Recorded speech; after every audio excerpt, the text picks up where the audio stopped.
చెల్లి కోసం ఫ్లవర్స్ తెచ్చా. చెల్లి బంగారం తల్లి. అయ్యో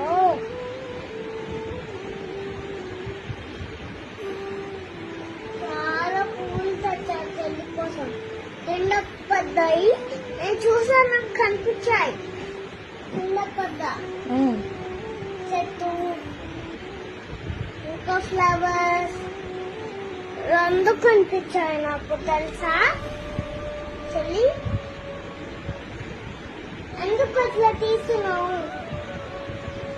బాగుంది కదా, నీకోసం తెచ్చా. నీకోసమే, నీకోసం నీలాగనే ఇదేలండి. పట్టుకో ప్లీజ్, నా కోసం పట్టుకోవా చెల్లి? ప్లీజ్ అనే చెప్తాను కదా. అయ్యో